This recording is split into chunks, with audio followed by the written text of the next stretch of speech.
ठीक है।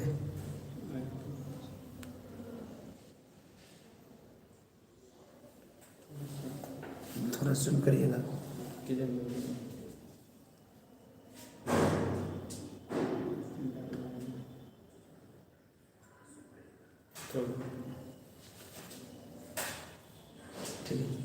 परफेक्ट।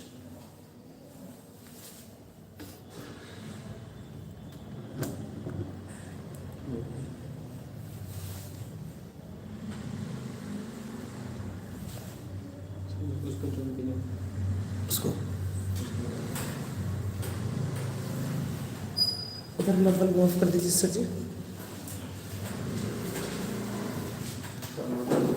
पीछे।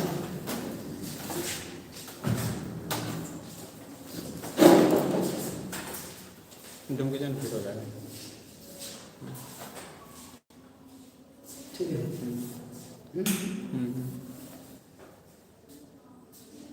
पूरे जगह ना जगह प्लस करना ही पड़ेगा आपको।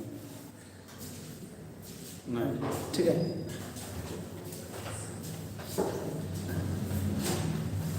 नमस्कार, टैलेंट मेकर केमिस्ट्री में आपका स्वागत है। चलिए जुड़ जाइए, आज हम लोग सॉलिड स्टेट पढ़ेंगे।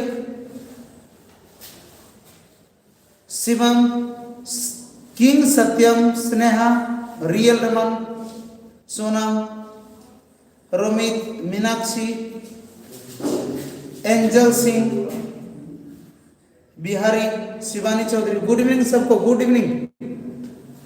हाँ, सॉलिड स्टेट साउंड कम कर। तो चलिए जल्दी जल्दी आप लोग जुड़ जाएं। आयुष, गुड इवनिंग भैया, जल्दी जल्दी जुड़ जाओ एक बार, क्योंकि अब जो हम लोग करेंगे एकदम रिवीजन के साथ, सब्जेक्टिव और ऑब्जेक्टिव दोनों साथ में कर लेंगे रिवाइज। जल्दी से जुड़ जाइए, आज मजा आएगा, बिल्कुल मजा आएगा। एक बार सबको एक बार जोड़ लीजिए सब कोई।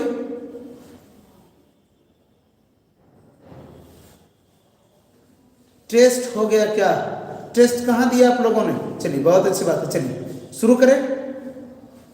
चलिए बहुत अच्छी बात है, जो बच्चे जुड़ गए हैं धीरे धीरे जुड़ेंगे। बिल्कुल टू द पॉइंट हम लोग बात करेंगे। आइए सबसे पहली बात ध्यान दीजिएगा, क्या कह रहा हूं। हमारा जो टॉपिक है वो है आपका सॉलिड स्टेट। क्या आपका है? Solid state. सुन लीजिए, तो सबसे पहले हम लोग बात करेंगे स्टेट। सुन लीजिए, सबसे पहले क्या बात करेंगे हम लोग? स्टेट। सुन लीजिए, स्टेट ऑफ मैटर। जब आप बात करेंगे स्टेट की, सुन लीजिए ध्यान से, जब आप बात करेंगे स्टेट से, तो आपके पास मेनली जो है अभी जो आपको पढ़ना है स्टेट ऑफ मैटर में, वो पढ़ना है सॉलिड। लेकिन मेनली कितने होते हैं? 3, सॉलिड, लिक्विड और गैस। सुनिए ध्यान से,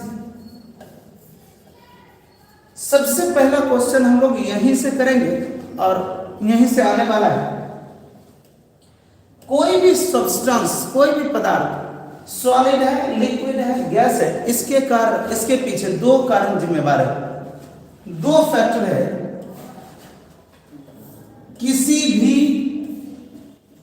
स्टेट ऑफ मैटर के लिए कोई चीज सॉलिड है, कोई चीज लिक्विड है, कोई चीज अगर गैस है, तो इसके पीछे 2 कारण जिम्मेवार है।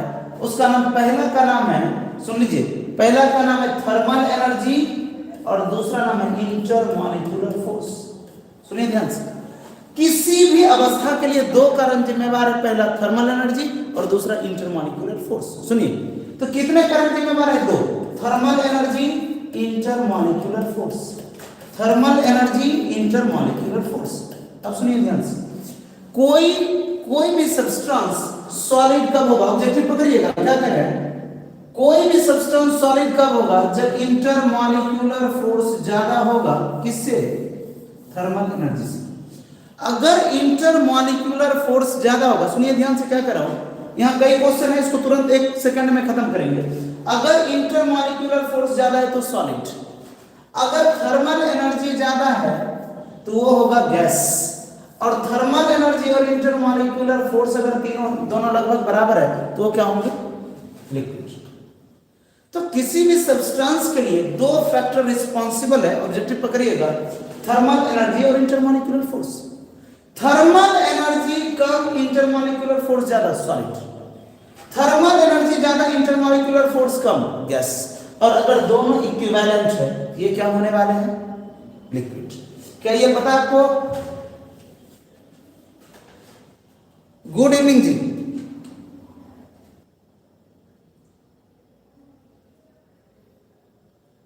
गुड इवनिंग जी, गुड इवनिंग। क्या बात है भाई, किधर चले गए बच्चे? चलिए, बहुत अच्छी बात है। इंफॉर्मेशन नहीं पहुंचा है क्या? चलो, गुड इवनिंग जी। क्या कहने वाला हूं कि किसी सब्सटेंस के लिए दो फैक्टर जिम्मेदार है। पहला थर्मल एनर्जी, इंटरमॉलिक्यूलर फोर्सेस, ये बात है। अगर थर्मल एनर्जी ज्यादा, तो एक वर्ड याद रखेंगे, थर्मल एनर्जी ज्यादा, गैस। थर्मल एनर्जी ज्यादा, गैस। थर्मल एनर्जी ज्यादा, गैस। थर्मल एनर्जी अगर ज्यादा होगा तो गैसियस स्टेट। क्लियर है? अगर थर्मल एनर्जी ज्यादा होगा तो गैसियस स्टेट। इसके ऊपर क्वेश्चन है, इसके ऊपर क्वेश्चन है। अगला देखिए, बेसिक टाइप्स की मैं बात करूंगा, बेसिक टाइप की सॉलिड की बात करूंगा तो देखिएगा, सॉलिड दो टाइप के होते हैं बेसिकली, सुन लीजिए।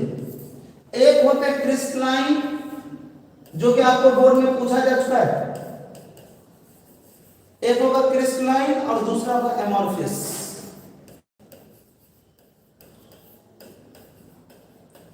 एक होगा क्रिस्टलाइन और दूसरा होगा एमॉर्फियस। सुन लीजिए ध्यान से। क्रिस्टलाइन जो होगा ना, सुनिएगा ध्यान से, क्रिस्टलाइन में क्या होगा, पहले सुन लीजिए ध्यान से, सीधे क्वेश्चन यहां से कई बार आया हुआ है। क्रिस्टलाइन में क्या होगा?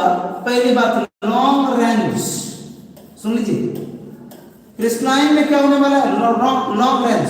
और दूसरा रेगुलर रीअरेंजमेंट, रेगुलर रीअरेंजमेंट। याद हुआ?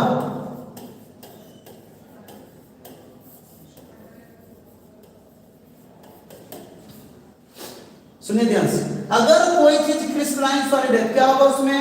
Long range, regular rearrangement. याद रहेगा?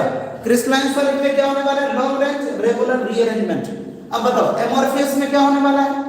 Short range. लॉन्ग की जगह क्या हो जाएगा? Short range, irregular rearrangement. Short range, irregular rearrangement. सुनिए ध्यान से, एमॉर्फियस का जो एग्जांपल लिखेंगे वो लिखेंगे रबर,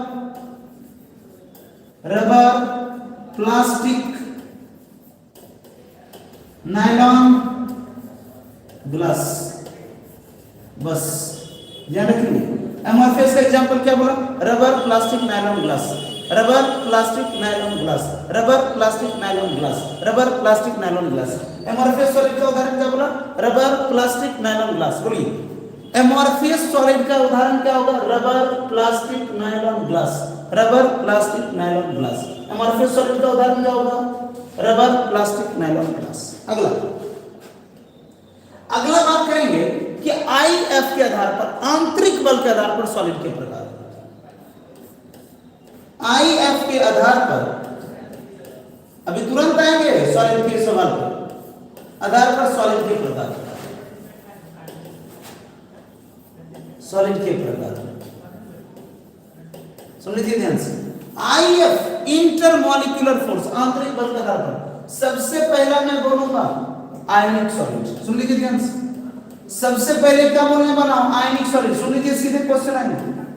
सबसे पहले आयनिक सॉलिड अगर होगा तो आयनिक सॉलिड किससे बना होगा? आयन से बना होगा। किससे बना होगा? आयन से। सुनिए ध्यान से, आयनिक सॉलिड किससे बना होगा? आयन से। आयनिक सॉलिड किससे बना होगा? आयन से। यानी एक प्लस एक माइनस। अगर ये प्लस माइनस है तो कौन सा force? Electrostatic force, electrostatic force. याद रहेगा क्या?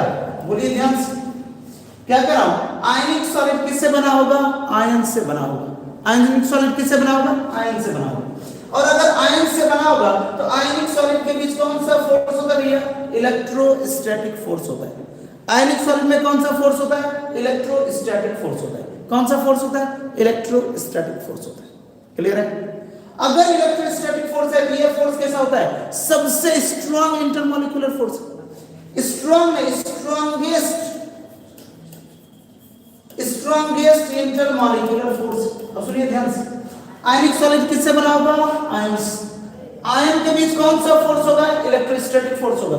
इलेक्ट्रोस्टैटिक फोर्स कैसा है? Strongest intermolecular force. एक बात बताइए, अगर स्ट्रॉन्गेस्ट इंटरमॉलिक्यूलर फोर्स है तो हार्ड होगा सॉफ्ट होगा? हार्ड होगा। हार्ड की वेरी हार्ड, वेरी हार्ड।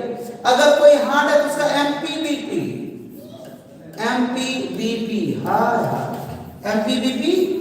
सुन लीजिए, आयनिक सॉलिड किससे बना होगा? आयंस। आयंस के बीच कौन सा फोर्स है? Electrostatic force. इलेक्ट्रोस्टैटिक फोर्स कैसा है? Strongest intermolecular force.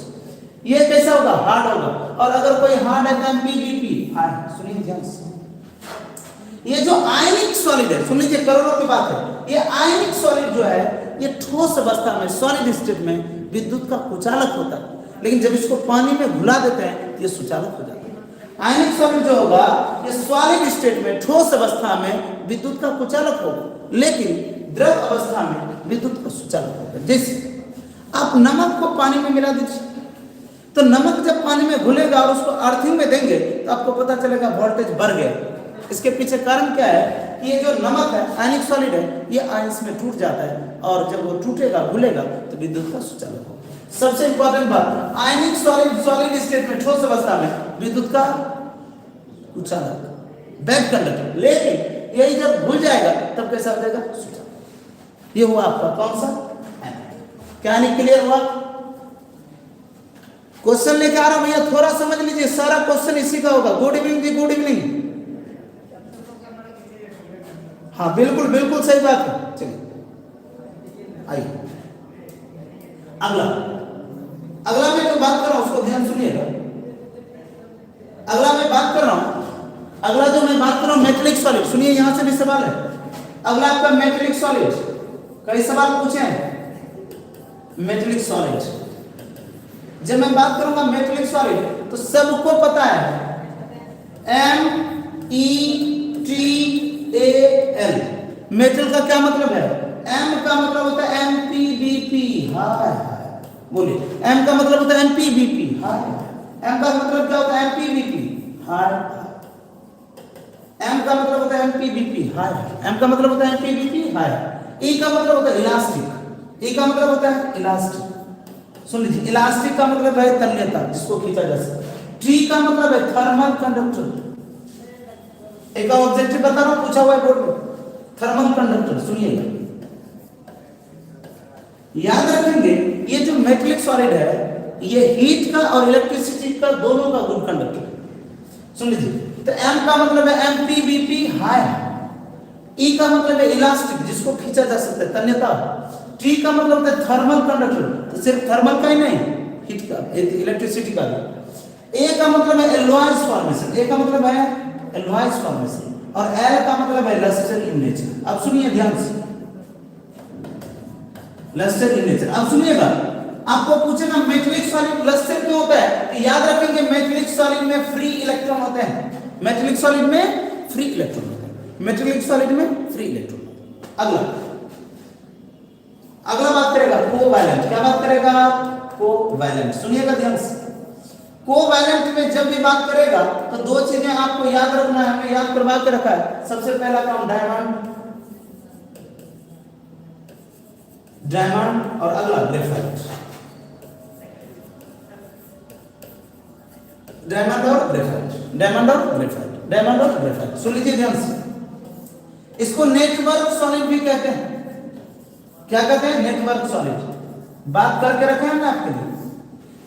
Carbon, diamond में कार्बन कार्बन के बीच का एंगल पता है, लेंथ पता है, हाइब्रिडाइजेशन पता है, सब कुछ हमने पता रखा। ये डायमंड और ग्रेफाइट, नेटवर्क सॉलिड। लास्ट आपका ऑब्जेक्टिव शुरू करता हूं। लास्ट आपका है मॉलिक्यूलर सॉलिड। क्या हुआ है? Molecular solid. सुन लीजिए, आणविक ठोस। मॉलिक्यूलर सॉलिड दो टाइप के, सुनिएगा ध्यान से। मॉलिक्यूलर सॉलिड कितने टाइप के? दो टाइप के।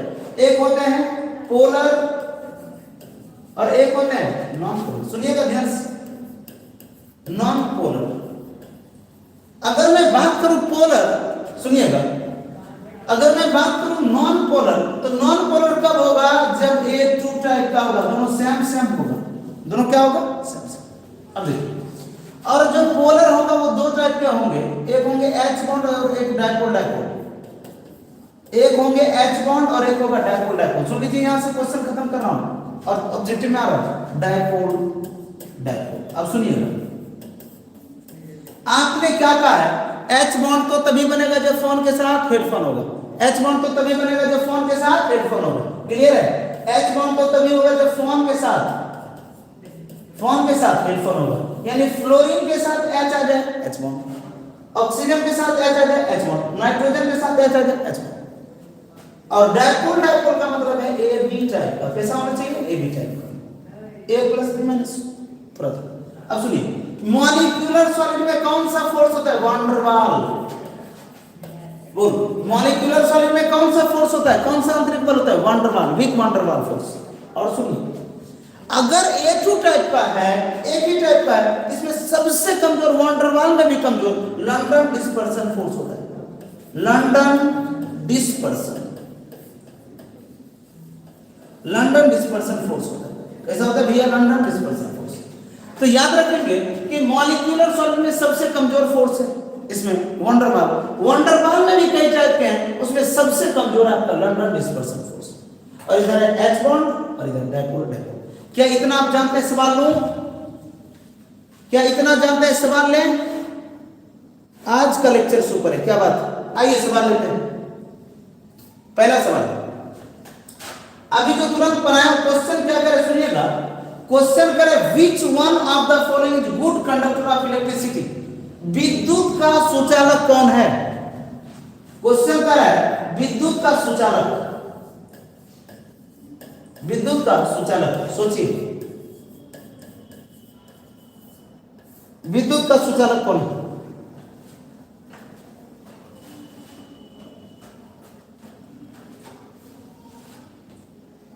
विद्युत का सुचालक कौन है?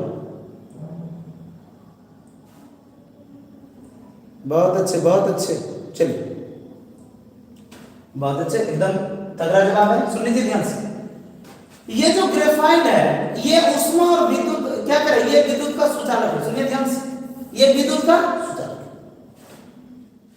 अब देखिए ध्यान से, डायमंड जो है वो विद्युत का कुचालक है लेकिन उष्मा का सुचालक है। ध्यान दीजिएगा, ये जो डायमंड है वो विद्युत का कुचालक है लेकिन उष्मा का सुचालक है।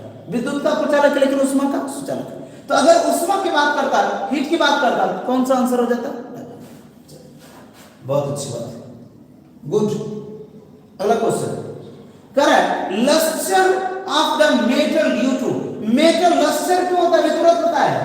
मेटल जो होते हैं, मेटल में लस्टर नेचर क्यों होता है? लस्टर नेचर, METAL, अभी तुरंत बोले थे, मेटल में METAL।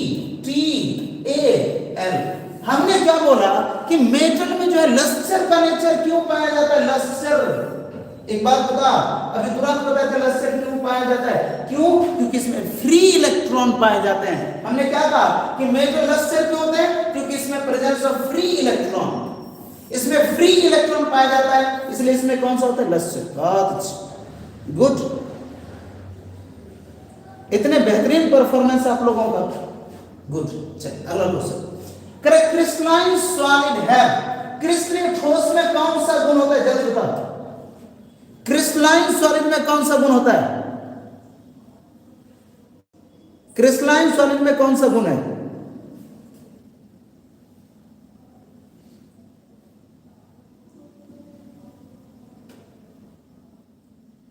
क्रिस्टलाइन सॉलिड में कौन सा गुण है? बहुत अच्छे, बहुत अच्छे।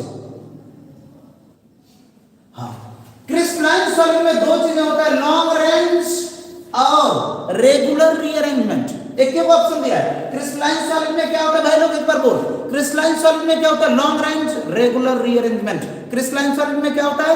Long range regular rearrangement. Crystalline solid में क्या होता है? Long range regular rearrangement. बहुत अगला, correct, diamond is the example of. Diamond किसका एग्जांपल है? किस सॉलिड का एग्जांपल है? डायमंड किसका एग्जांपल है? बोल, डायमंड किस सॉलिड का एग्जांपल है? डायमंड किस सॉलिड का एग्जांपल है? कोवैलेंट, गुड, बहुत अच्छे, बेहतरीन।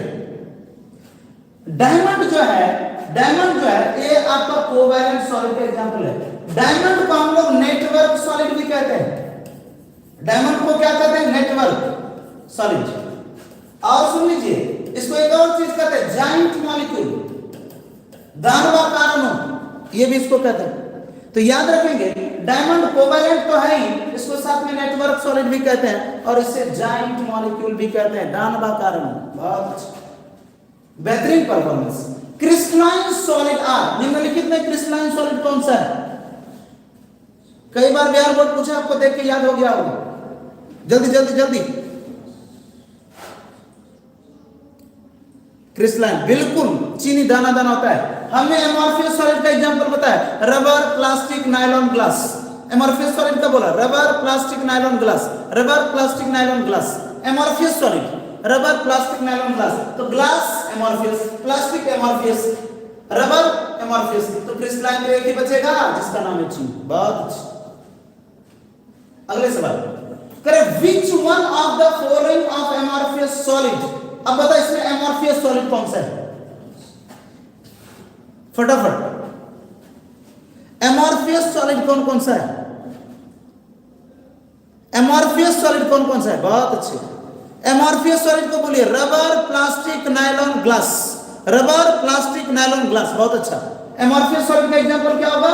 Rubber, plastic, nylon, glass. तो ग्लास हमारा क्या होगा? एमॉर्फियस सॉलिड। बहुत अच्छे, गुड, बहुत अच्छे भाई लोग। अगला करें, ग्लास कैसा है? 2 नंबर में पूछा है सुपर कूल्ड को, वो भी बातें करेंगे। ग्लास कैसा है? ग्लास सुपर कूल्ड लिक्विड है, क्रिस्टलाइन है, एमॉर्फियस है, लिक्विड क्रिस्टल है।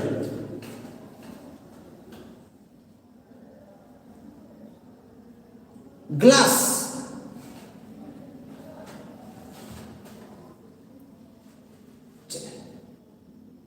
देखिए, एमॉर्फियस सॉलिड के अंदर तो आता ही है, सुन लीजिए ध्यान से।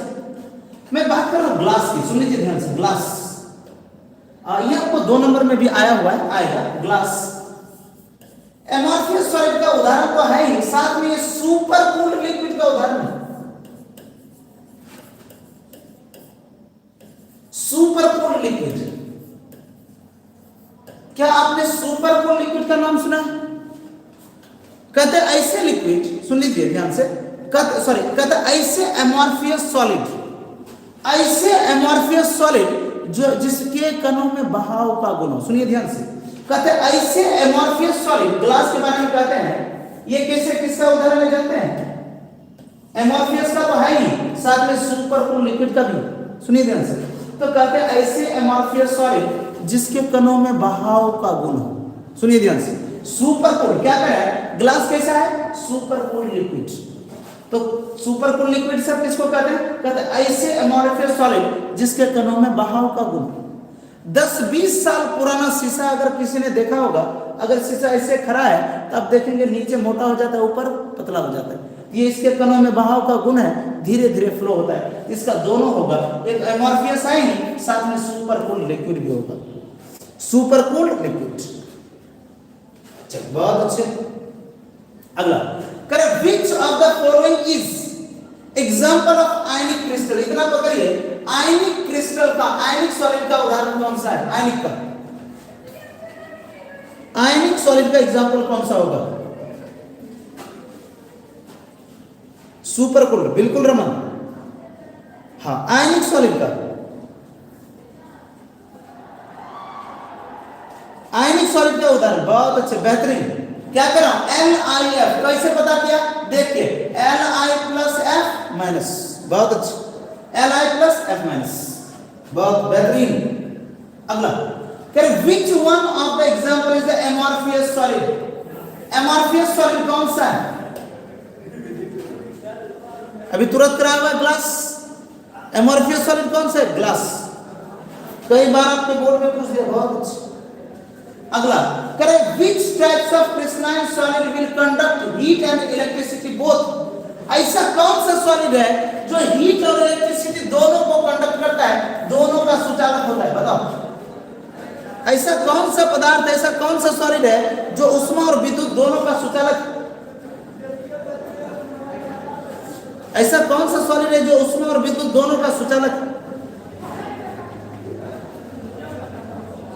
ऐसा कौन सा सॉलिड है जो ऊष्मा और विद्युत दोनों का सुचालक है? Metallic solid. Good. Metallic solid ऊष्मा और विद्युत दोनों का सुचालक होता है। मेटेलिक सॉलिड ऊष्मा और विद्युत दोनों का सुचालक होता है। मेटेलिक सॉलिड ऊष्मा और विद्युत दोनों का सुचालक होता है। बहुत अच्छा। अगला question, correct, which of the following is an example of covalent crystal solid? इसमें से कोवैलेंट क्रिस्टल सॉलिड कौन सा है? कोवैलेंट, कोवैलेंट क्रिस्टल सॉलिड कौन सा है? कोवैलेंट,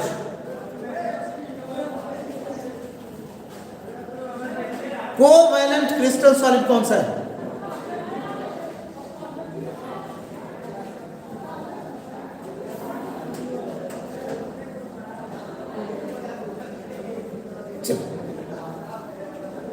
कोवैलेंट क्रिस्टल सॉलिड की जब बातें करेंगे, कोवैलेंट किसकी बातें करेगा? कोवैलेंट किसकी बात करेगा? कोवैलेंट।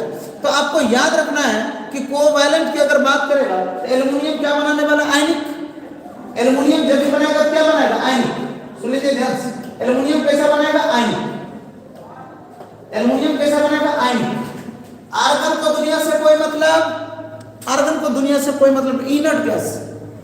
ये Na+F एक ही ऑप्शन बचता है, सिलिकॉन। और सबको पता है कौन सी गीत सुनोगे प्यारे, अब पता है दो, इसका परमाणु संख्या कितना? 6, 2 4, अगर 4 है तो सहसंयोजक उसी खानदान का। बहुत अच्छा, सिलिकॉन, बहुत अच्छा, बेहतरीन। अगला करें, एमॉर्फियस सॉलिड में क्या होगा? सुन लीजिए, एमॉर्फियस सॉलिड के लिए कौन सा सही होगा? एमॉर्फियस सॉलिड के लिए, एमॉर्फियस सॉलिड के लिए कौन सा सही आंसर होगा?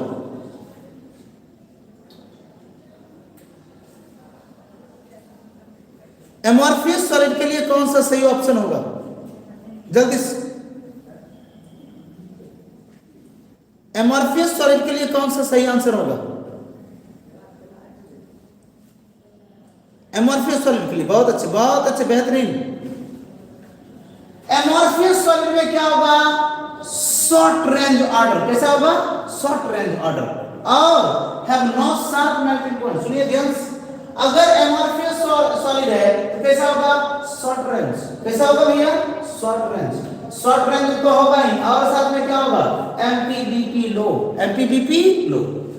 एमॉर्फियस solid short range irregular rearrangement. बोलिए, amorphous solid short range irregular rearrangement, और क्या कहेंगे? एमपीबीपी हाई नहीं, लो। एमॉर्फियस सॉलिड में दोनों एग्जांपल होंगे। बहुत अच्छे, हाँ, शॉर्ट रेंज, बहुत अच्छे। अगला, characteristic feature of the solid state. Solid state में कौन सा गुण होगा? सॉलिड स्टेट में कौन सा गुण होगा? पहला करें, definite shape, definite size, definite shape and size, definite shape, size and rigidity, कठोरता। करें कि क्या करें? क्रिस्टलाइन सॉलिड का कौन सा कैरेक्टर है? बहुत अच्छा। अगर कोई ठोस है तो डिफिनिट शेप होगा, साइज होगा, और उसकी रिजिडिटी होगा। रिजिडिटी समझते ना? कठोरता।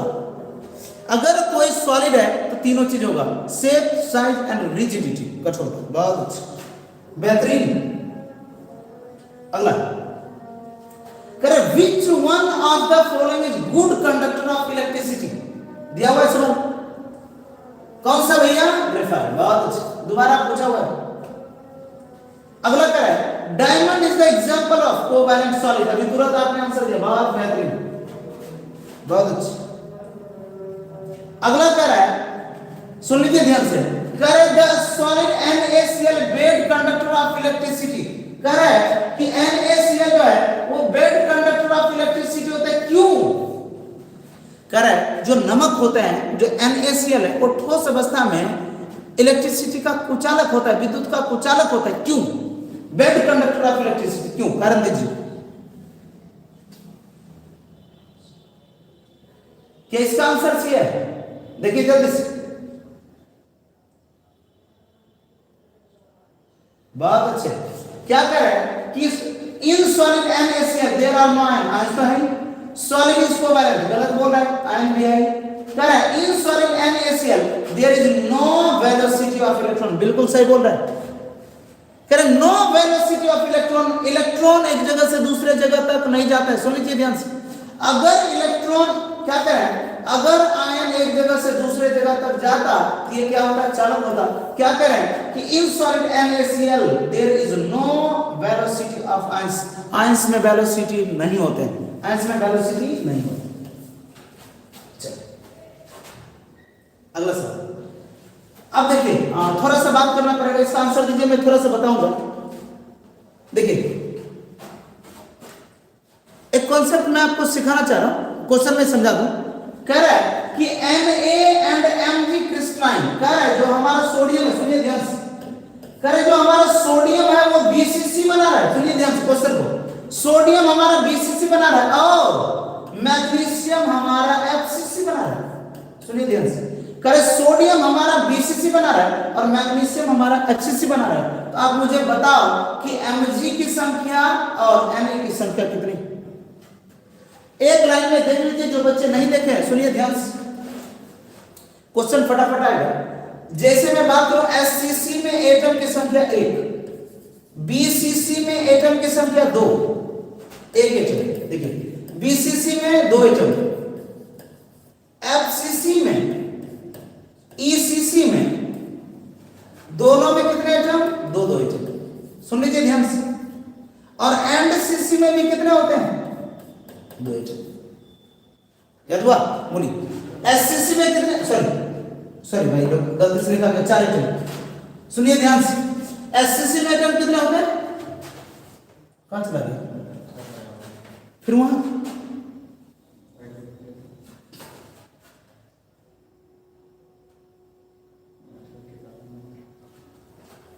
ठीक है, एक सेकंड।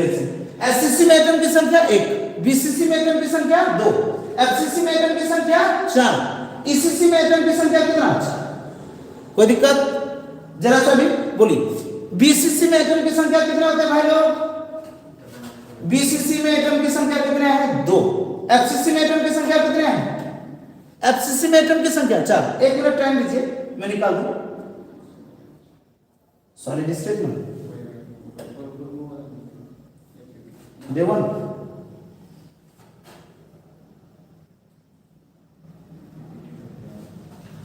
ये था, कहां से इसको, हाँ आज एक सेकंड भाई लोग,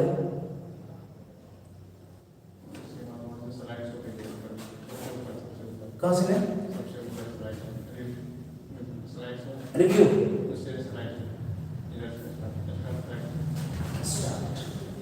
देखिए ध्यान से, आइए हम लोग क्या बात कर रहे थे, क्या हो गया, आइए ध्यान से देखिएगा, क्वेश्चन आ रहा है तुरंत, एक सेकंड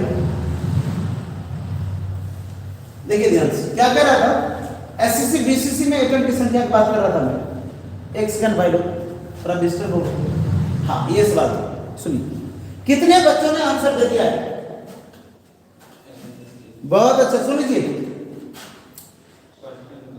क्वेश्चन दूसरा FCC वाला है, चलिए इसका आंसर करते हैं, सुनिए ध्यान से।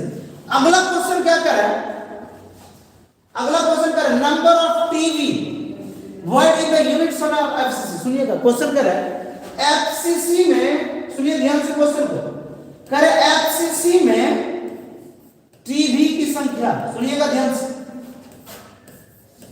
FCC में टीवी की संख्या, सुनिए खतरनाक सवाल है।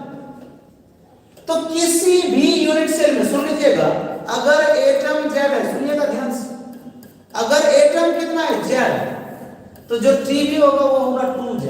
टीवी कितना होगा, सुनिए ध्यान से, यदि किसी यूनिट सेल में एटम की संख्या Z है तो टीवी कितने होंगे, 2Z।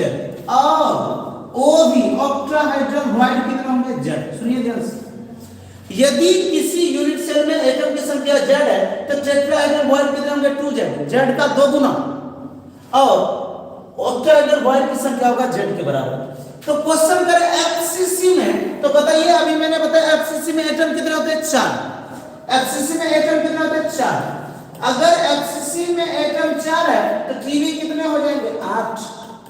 टीवी कितने हो जाएंगे? 8। बहुत अच्छा, बेहतरीन, बेहतरीन परफॉर्मेंस। तो कौन सा ऑप्शन होगा? बहुत अच्छा, गुड। सबने आंसर दिया, क्या बात है। अब कह रहे सुनिएगा ध्यान से, कर FCC unit cell of the aluminium atom content equivalent how many joule. सुनिएगा ध्यान से, कह रहा है कि एक एल्युमिनियम धातु है वो बनाता है एफसीसी। एल्युमिनियम क्या बनाता है? एफसीसी। अगर एल्युमिनियम एफसीसी बना रहा है तो एफसीसी में एटम की संख्या कितने हैं? एल्युमिनियम अगर एफसीसी बना रहा है तो एफसीसी में एटम की संख्या कितने हैं? अगर एल्युमिनियम एफसीसी बना रहा है तो एफसीसी में एटम की संख्या कितने हैं? 4। बहुत अच्छा, बेहतरीन, बेहतरीन परफॉर्मेंस। एफसीसी में एटम की संख्या कितने हैं? 4। एफसीसी में एटम की संख्या कितने हैं? 4। हाँ, correct. The number of atom per unit cell in crystal is 2। तो करे स्ट्रक्चर ऑफ क्रिस्टल इज, कह रहा है कि यदि किसी क्रिस्टल के एक यूनिट सेल में एटम की संख्या 2 है, यदि किसी सॉलिड के एक यूनिट सेल में एटम की संख्या 2 है, तो बताइए कौन सा होगा?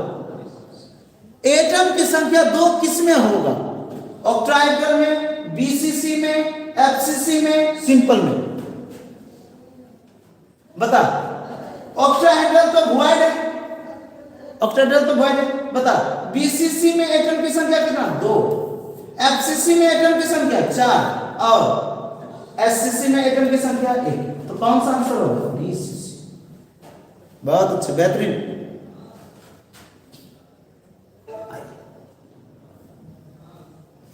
हाँ, अब करे क्वेश्चन, करे नंबर ऑफ ऑक्टाहाइड्रल साइट पर स्फीयर ऑफ द एफसीसी। तो क्वेश्चन करे एफसीसी में ओवी की संख्या बताओ। एफसीसी में ओवी की संख्या, एफसीसी में ओवी की संख्या कितनी होगी? एफसीसी में ओवी की संख्या कितनी होगी? एफसीसी में ओवी की संख्या, मैं ओवी की संख्या पूछ रहा हूं, टीवी की संख्या नहीं पूछ रहा हूं। देखिए, एफसीसी में एटम कितने हैं? 4। बोलिए, एफसीसी में एटम कितने हैं? 4। अगर एटम 4 है तो टीवी कितने हो जाएंगे? 8। 2 जेड। और ओवी कितने होंगे? ओवी होंगे 4 जेड के बराबर। तो कितने ऑप्शन लेंगे? 4। बहुत अच्छा, बेहतरीन। आगे अगला सुन लीजिए क्वेश्चन। अगला क्वेश्चन, करे the both lithium and silver have the coordination number. आइए मैं थोड़ा सा पढ़ाऊं, आपको पढ़ाना पड़ेगा, इरादा है थोड़ा सा सिखाऊं अगर आप लोग कहेंगे तो। देखिए, अगर आप चाहते हैं कि थोड़ा सा थ्योरी रिवीजन करवा दे तो आप बोले कि भैया रिवीजन करवा दीजिए। कौन कौन चाह रहे कि रिवीजन करवा दो, वो एक बार बोलिए। अगर आप लोग चाह रहे थियरी को रिवीजन करवा दे तो आप लोग बोलिए, अदरवाइज मैं तो ऑब्जेक्टिव ऐसे खत्म कर दूंगा। चलिए, अंकित बोल रहे जी सर, ऋतिक बोल रहे हैं हाँ। चलिए थोड़ा सा थियरी पे आ जाते हैं, बहुत अच्छी बात है। चलिए आ जाते हैं, उसके बाद देखिए। आइए, बहुत अच्छा, आइए थियरी देखिए जो आपको जानना चाहिए।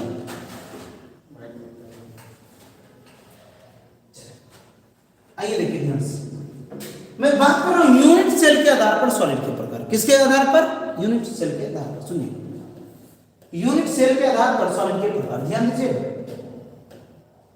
जब यूनिट सेल के आधार पर बात करिएगा, यूनिट सेल के आधार पर, तो जो सॉलिड होगा, सबसे पहला सॉलिड होगा, उसका नाम होगा एससीसी। सुनिएगा, मैं एससीसी में सब कुछ खत्म करूंगा, सुनिएगा ध्यान से, यहीं से सारा खत्म होगा। एससीसी क्या बात करूंगा? एससीसी। देखिए, एससीसी कहते हैं किसको है? सुनिएगा, तो कहते हैं ऐसा यूनिट सेल जिसमें एटम सिर्फ और सिर्फ कॉर्नर पर हो। सुनिए ध्यान से, सब कुछ यहीं खत्म करूंगा, बाद में आप कुछ नहीं सोचिएगा। ऐसा यूनिट सेल जिसमें एटम सिर्फ और सिर्फ कहां पर होगा? कॉर्नर पर। ढेर सारा चीज यहां खत्म कर दूंगा ताकि कोई दिक्कत ना हो आपको आगे। देखिए ध्यान से, कह रहे ऐसा यूनिट सेल जिसमें एटम सिर्फ और सिर्फ कहां पर होगा, कॉर्नर पर। अब सुनिए, जो एटम कॉर्नर पर है सॉरी, उसका हिस्सेदारी कितना है, कंट्रीब्यूशन कितना है, 1/8। सुन लीजिए क्वेश्चन, खतरनाक खतरनाक बातें कर रहा हूं, सीधे क्वेश्चन है। यदि कोई एटम कॉर्नर पे आए, चाहे एससीसी हो, बीसीसी हो, एफसीसी पे हो, तो उसका कंट्रीब्यूशन कितना होगा, हिस्सेदारी कितना होगा, 1/8। यदि कोई एटम कॉर्नर पे आए तो उसका हिस्सेदारी कितना होगा, 1/8। अब सुनिएगा ध्यान से, अगर मैं बात करूं एससीसी में एटम की संख्या, तो आप क्या कहोगे, एससीसी में एटम की संख्या होंगे 1। अब सुनिए ध्यान से, एससीसी का रेडियस कितना होगा, a/2।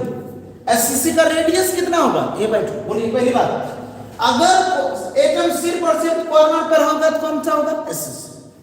मैं कह रहा हूं कि बताओ मुझे कि अगर एटम कॉर्नर पर है तो उसका कंट्रीब्यूशन कितने होंगे, 1/8। अगर मैं पूछूं कि एससीसी में एटम की संख्या कितने हैं, 1। एससीसी का रेडियस कितना है, a/2। अच्छा, एससीसी का परसेंटेज पैकिंग, ये भी पूछा हुआ है बिहार बोर्ड में, एससीसी का परसेंटेज पैकिंग कितना है, एससीसी का परसेंटेज पैकिंग है 52.4%। 52.4%। अब सुनिए ध्यान से, अब सुनिए ध्यान से, एक और बात करते, अगर कोई एटम कॉर्नर पर आ जाए, कोना पर आ जाए, तो उसका कोऑर्डिनेशन नंबर होता है 6। तो देखिए क्या क्या मैं बोला, एससीसी किसको कहते हैं, जिसमें एटम सिर्फ और सिर्फ कहां पर हो, कॉर्नर पर। एससीसी किसको कहते हैं, जहां एटम सिर्फ और सिर्फ कहां पर हो, कॉर्नर पर। बता, अगर कोई एटम कॉर्नर पे है तो उसका हिस्सेदारी कंट्रीब्यूशन कितना होगा, 1/8। अगर कोई एटम कॉर्नर पे है तो उसका कोऑर्डिनेशन नंबर कितने होंगे, 6। एससीसी में एटम की संख्या 1, एससीसी का रेडियस a/2, एससीसी का परसेंटेज पैकिंग 52.4। तो एससीसी में परसेंटेज इंपीटी कितना होगा, खाली जगह कितना होगा, ये बताओ, क्या कहोगे, 47.6%। क्या एससीसी क्लियर है, एससीसी में आज तक इससे ज्यादा नहीं पूछा है,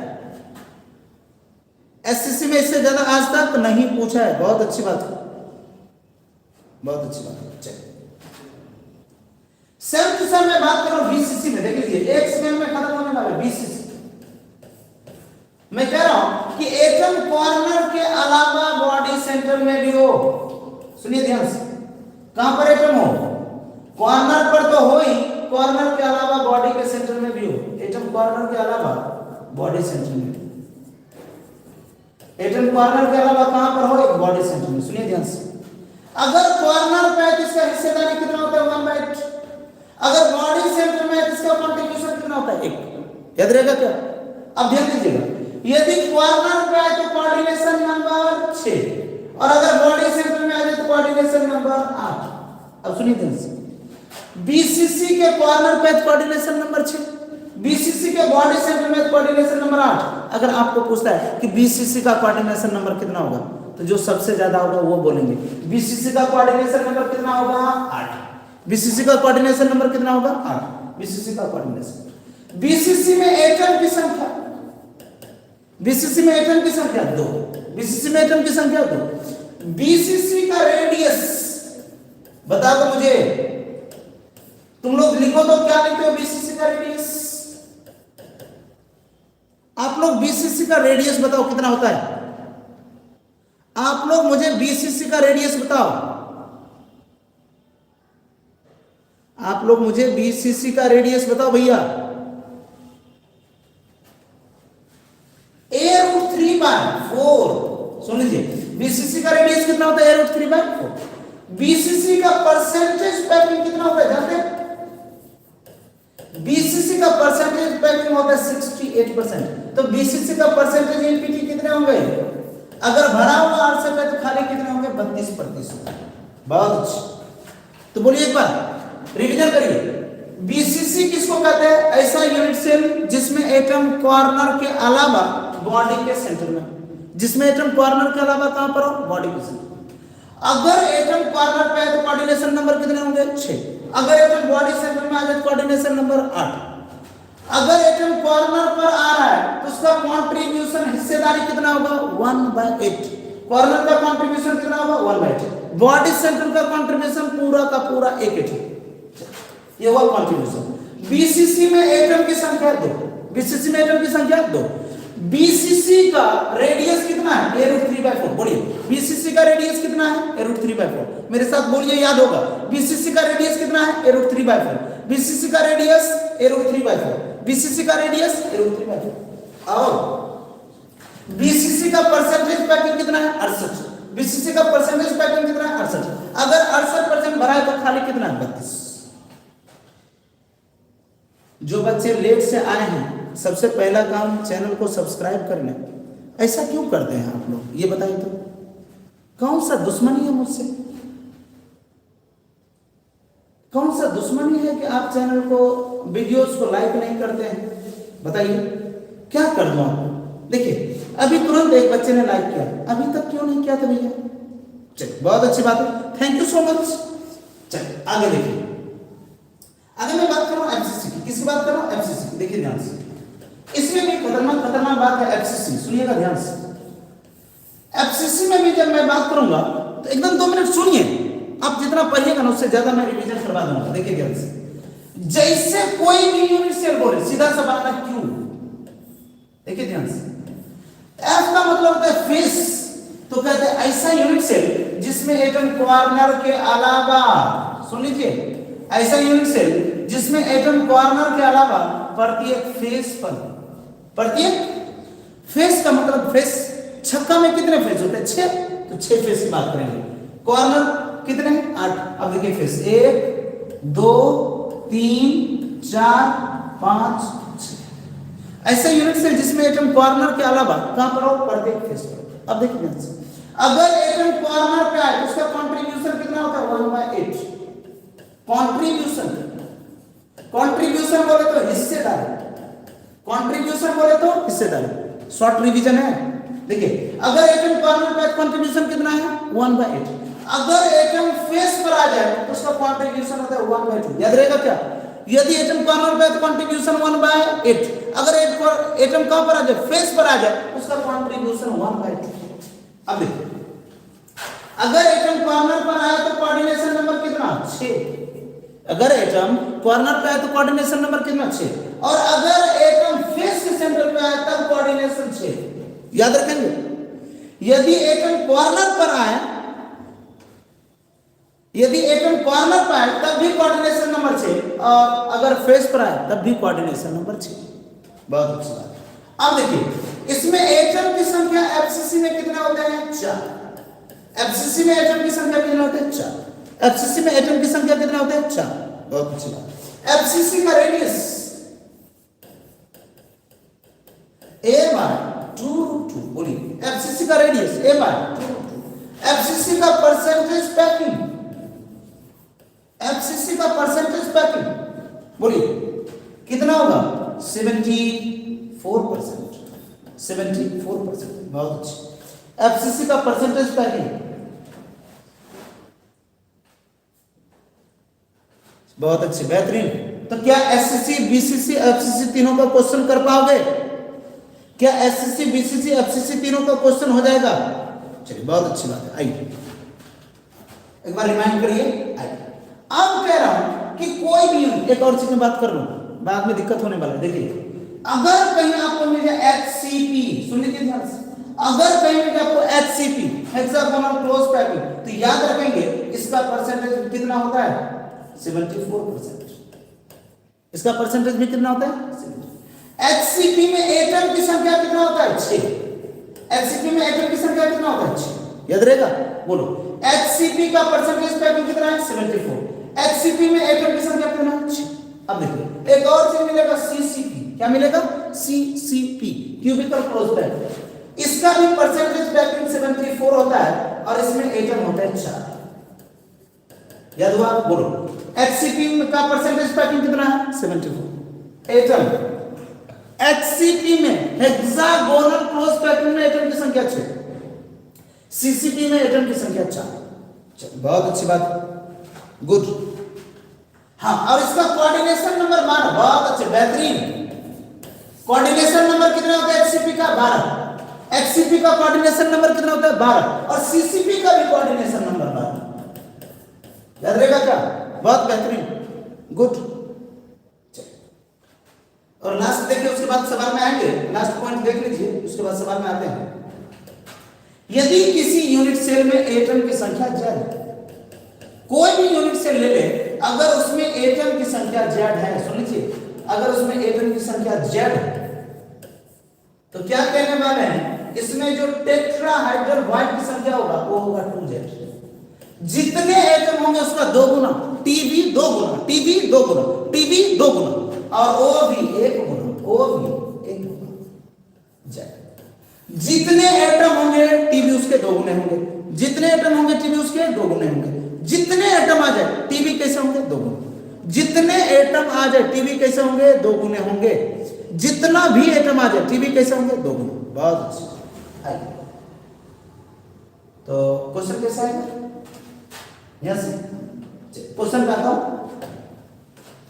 क्वेश्चन कहता हूं, कह रहा है, क्वेश्चन में समझा रहा हूं, कह रहे both lithium and silver have coordination number of 8 the crystals. Question क्या करे सुन लीजिए ध्यान से, कह रहे लिथियम है और सिल्वर है, इसका भी कोऑर्डिनेशन नंबर 8 है और इसका भी कोऑर्डिनेशन नंबर 8 है। सुनिए क्वेश्चन क्या कर रहा है, कह रहे लिथियम और सिल्वर दोनों का कोऑर्डिनेशन नंबर 8 है, तो कौन सा होगा? अगर लिथियम और सिल्वर दोनों का कोऑर्डिनेशन नंबर 8 है तो कौन सा होगा? बीसीसी, बॉडी सेंटर का कोऑर्डिनेशन नंबर 8। बहुत बेहतरीन, बेहतरीन, बेहतरीन परफॉर्मेंस।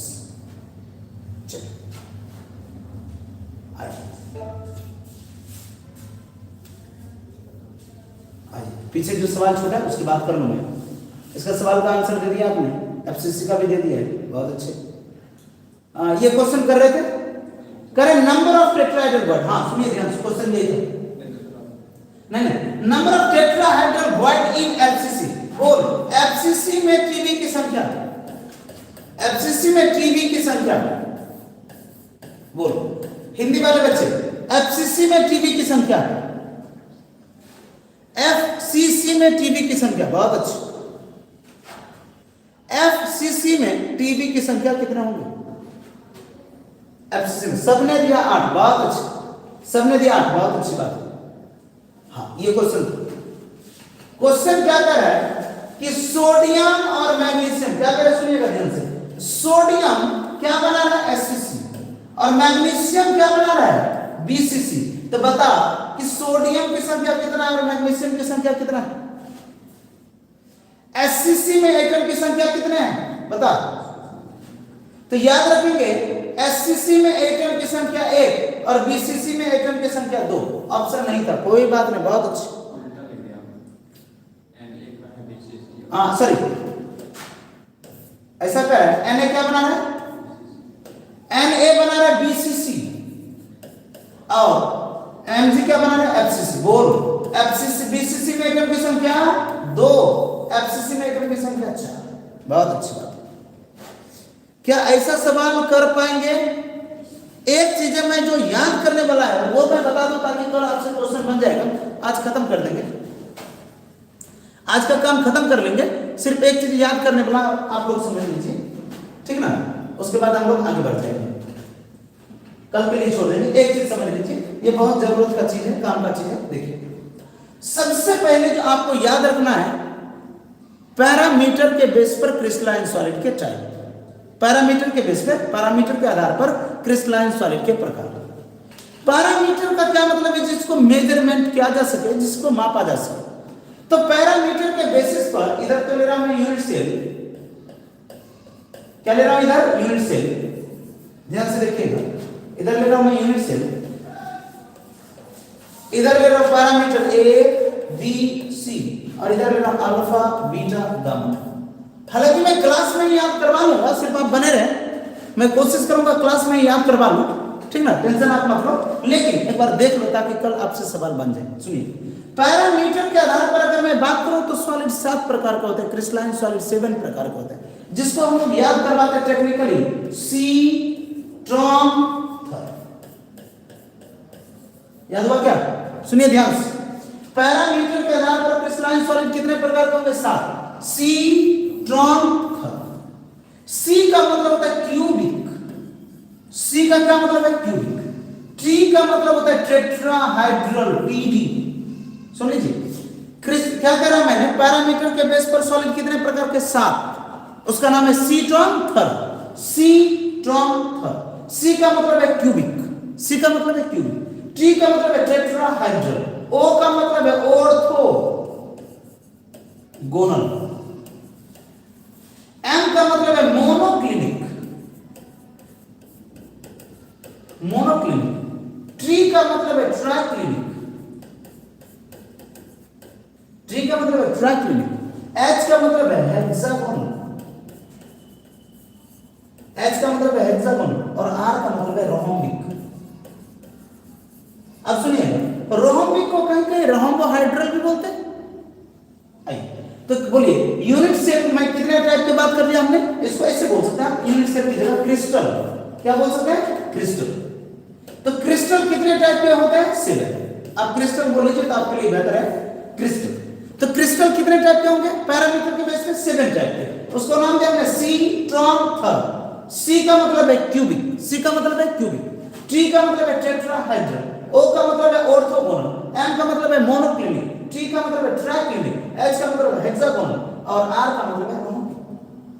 अभी याद करा तो ऐसे चुटकियों में देखिए ध्यान से, क्या इसका पैरामीटर याद है सबको?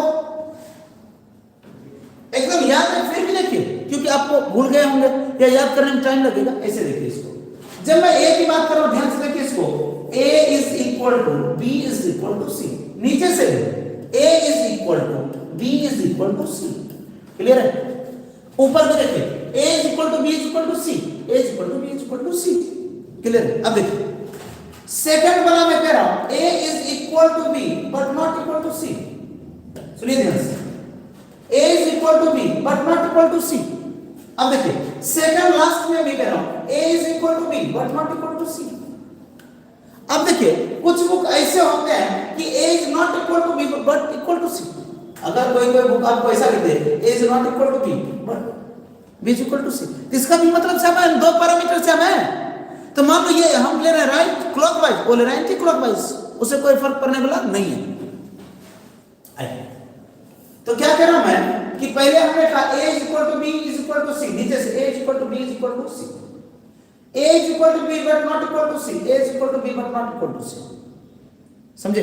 लेकिन अगर आप एनसीईआरटी की बात करोगे, एनसीईआरटी कुछ ऐसे बात करेगा, A is not equal to B but equal to C। NCERT की बात करेंगे ऐसे लिखेगा। तो दो में से कोई हो, इससे हमें कोई लेना देना नहीं है, रहने दीजिए। आइए अगला देखिए, इस तीनों के लिए A is not equal to B is not equal to C। इसके लिए A is not equal to B is not equal to C, A is not equal to B is not equal to C। याद हुआ? देखिए ध्यान से, ऊपर वाला का A बराबर B बराबर C, नीचे A बराबर B बराबर C, ऊपर A बराबर B but not equal to C, A बराबर B but not equal to C, बीच में तीन में से कोई बराबर नहीं है।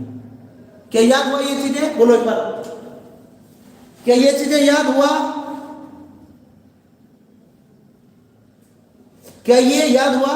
आइए एंगल तो आपको अपने आप याद हो जाएगा। सुनिएगा, अल्फा बराबर बीटा बराबर गामा बराबर, अल्फा बराबर बीटा बराबर गामा बराबर, अल्फा बराबर बीटा बराबर गामा बराबर सब 90, सब 90। और यहां भी अल्फा बराबर बीटा बराबर गामा, सिर्फ एक चीज है बट नॉट इक्वल टू 90। खतरनाक।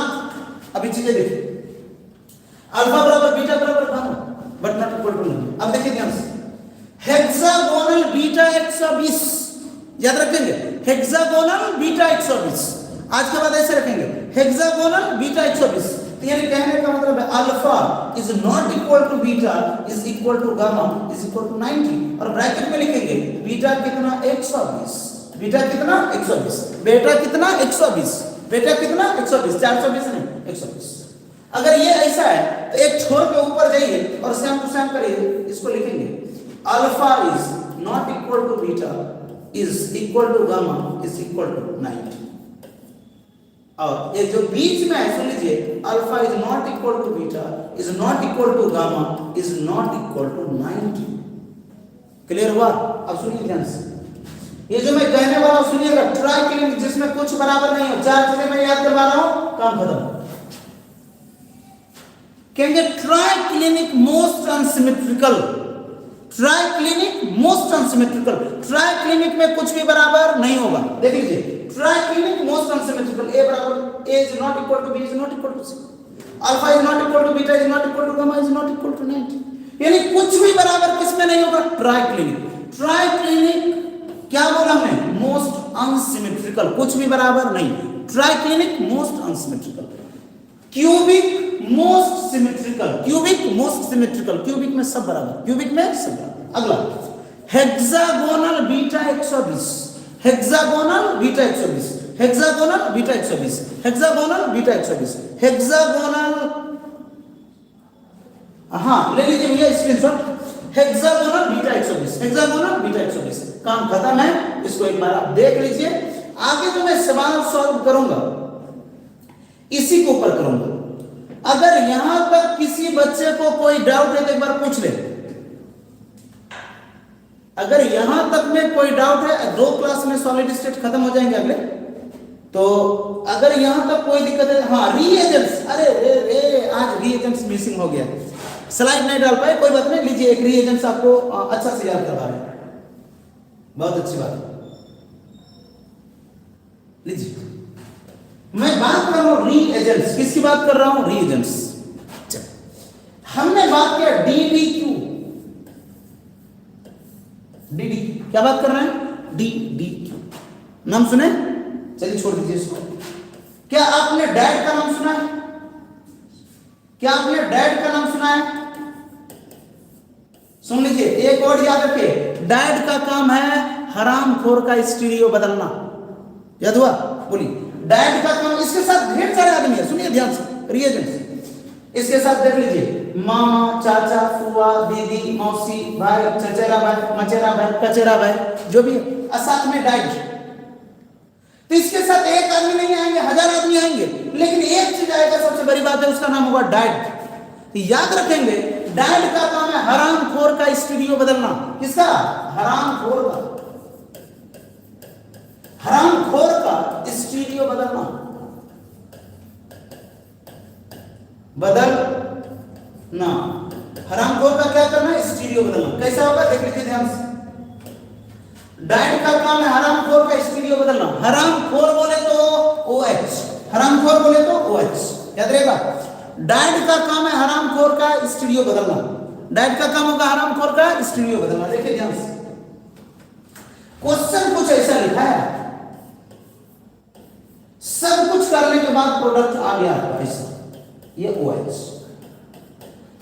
यहां पर ढेर सारा रिएजेंट दिया है, AB, XY, MN, क्या दिया वो आपको याद नहीं, डैश डैश डैश, लेकिन लास्ट में लिखा डैड।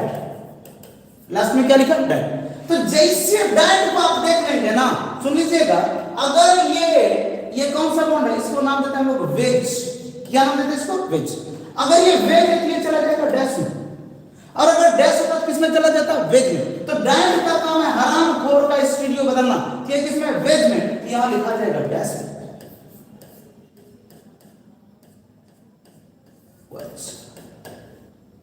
तो क्या काम है? डैड का काम है हरामखोर का स्टीरियो बदलना, डैड का काम है हरामखोर का स्टीरियो बदलना। इसके साथ ढेर सारे रिएजेंट आएंगे, लेकिन आपको देख के किसको काम करना पड़ेगा? डैड। क्या आज मैं यहीं रहने दूं? आज मैंने स्लाइड नहीं डाल पाया रिएजेंट्स का, कल से मैं 5-6 रिएजेंट्स स्लाइड डाल दूंगा। आज का भी कसर कल निकाल लेंगे, ठीक ना? तो कल ये मान लीजिए कम से कम 6 गो रिएजेंट रखेंगे, और उसको जैसे अभी करके दिखा वो करके भी दिखा देंगे। तो कल 6-7 रिएजेंट्स भी मिलेंगे सॉलिड स्टेट के साथ। तो जो बच्चे लेट से जुड़े हैं, जो बच्चे वीडियोस को अभी लाइक नहीं किए हैं, बिल्कुल पहले लाइक करें। जो बच्चे नए जुड़े हैं चैनल से, और उसको लग रहा है कि चैनल आपके लिए फायदेमंद है, आपको लग रहा है कि आपके लिए उपयोगी है, आप कुछ अगर चैनल से सीख पाते हैं, तो बिल्कुल चैनल को सब्सक्राइब करें। और अगर आपको लग रहा है वाकई में आप कुछ सीख रहे हैं, तो अपने दोस्तों से जरूर शेयर करें। Thank you so much for your cooperation. Good night everyone, good night.